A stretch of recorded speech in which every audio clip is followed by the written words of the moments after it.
चलो आज मैं आप लोगों को बताऊंगा कि राइट एंगल ट्रायंगल में हाइपोटेन्यूज जो हम फाइंड करते हैं या हाइपोटेन्यूज दिया होता है और कोई भी एक साइड फाइंड करना होता है, उसके लिए हम लोग आज तक हर बुक में, हर स्थान पे, हर पेपर में we have been using Pythagoras theorem, right? And Pythagoras theorem के limitations क्या है वो हमें पता है। सबसे बड़ी प्रॉब्लम Pythagoras theorem में कहाँ आती है? Squares of big numbers to find out, और फिर स्क्वायर फाइंड कर लिया तो स्क्वायर रूट कैसे फाइंड करें?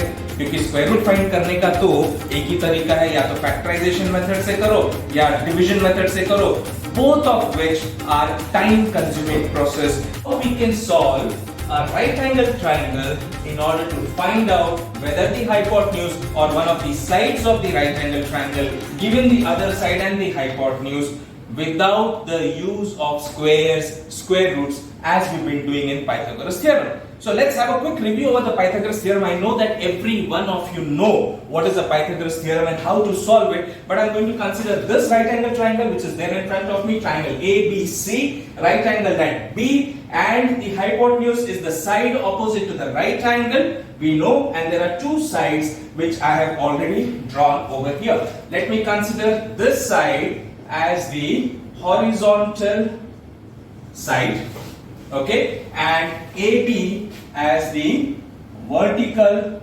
side, okay. And first, before coming to Pothayanar theorem, the name is a little difficult to spell, but it's an Indian name, a Tamilian poet, okay. Before coming to this, let us have a quick review over Pythagoras theorem and how do we get the hypotenuse of a Pythagoras theorem, okay. So we know the Pythagoras theorem, the formula very well, that it is hypotenuse square is equal to side 1 square plus side 2 square.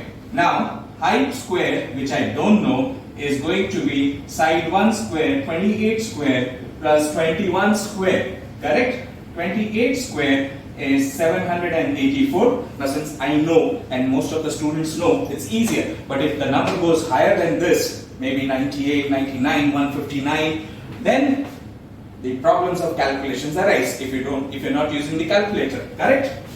Plus 21 square is 441. If I add this, I get this as 5, 2, 2, 1, 2, 2, 5 is my hypotenuse square. Now according to the Pythagoras theorem, the next step that you're going to do is to find out the square root of this number, right?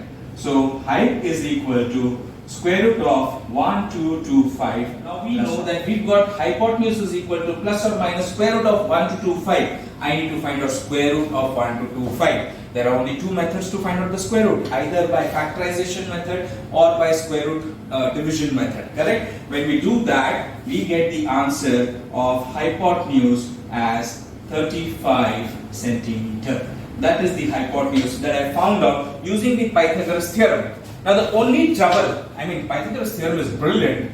It's very good theorem because you consider any of the sides and you can find out the hypotenuse, or if hypotenuse is given, one of the sides is given, you can find out the other side very easily without even considering whether it is horizontal, vertical, or whatever it is, But there are two problems which we face, that is calculation. If the numbers go beyond 30, like 99, 151, then to find out the squares of such huge numbers and then to calculate the square roots, it's a troublesome task, right? So the only problem that we see is over here, finding the squares and then finding the square roots. Now these two problems were very well taken care of in the ancient time by our Indian mathematicians and maybe poets. In Tamil, there have been various Tamil kings who did such marvelous architectural designs created by during their ancient time, during the Common Era. So many years ago, before Pythagoras, say around 700-800 years ago, before the Common Era, there was a Tamil poet named Pothayanar.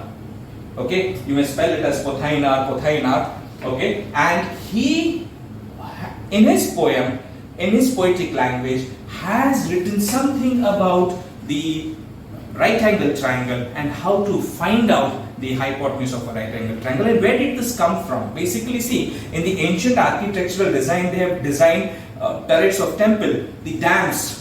Now all of them, most of them have right angle triangle kind of shape. So how did they design it when the Pythagorean theorem did not even exist?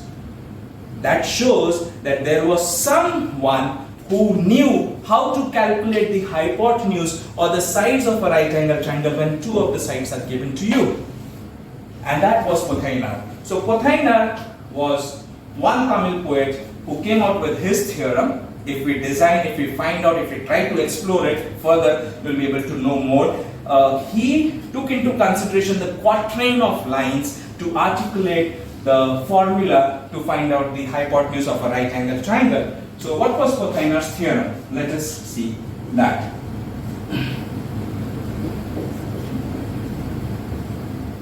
Pothayanar, in his poetic language, said, step number 1, divide the horizontal line into 8 parts. So he considered in a right angle triangle, the largest side is the hypotenuse, which is the side opposite to 90 degree. The largest side is the hypotenuse, the side opposite to 90 degree, and the remaining two sides he called them as horizontal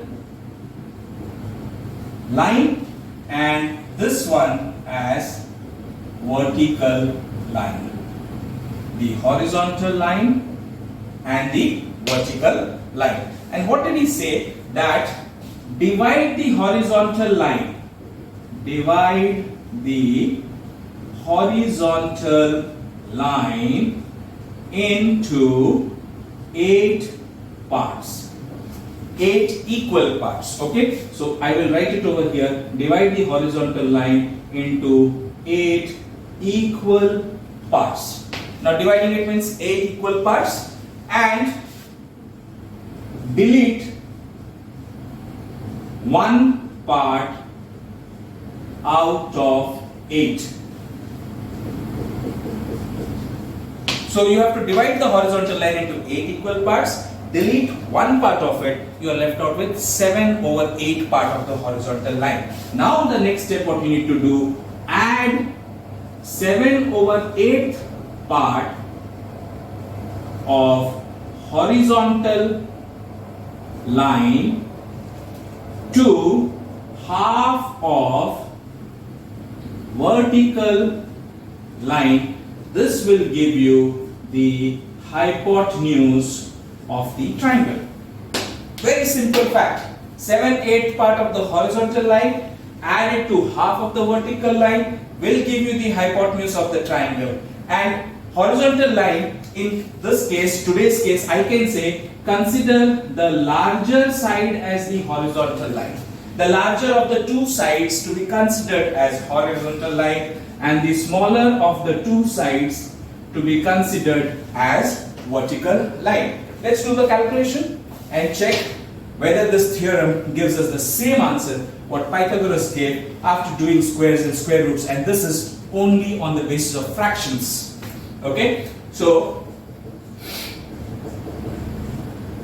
hypotenuse for this triangle ABC is going to be 7 over 8 of the horizontal line, that's 28, plus half of the vertical line. Now how much is the vertical line? 21 centimeter. So I take half of 21, correct? And now what am I going to get? Do some calculation. Fraction calculation everybody knows.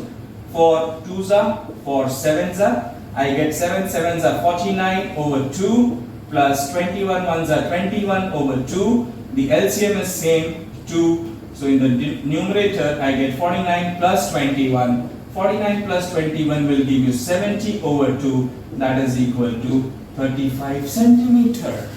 Wow! Bravo! Brilliant! Indian mathematician Pothayanar came up with this particular methodology of devising the hypotenuse. You try with n numbers of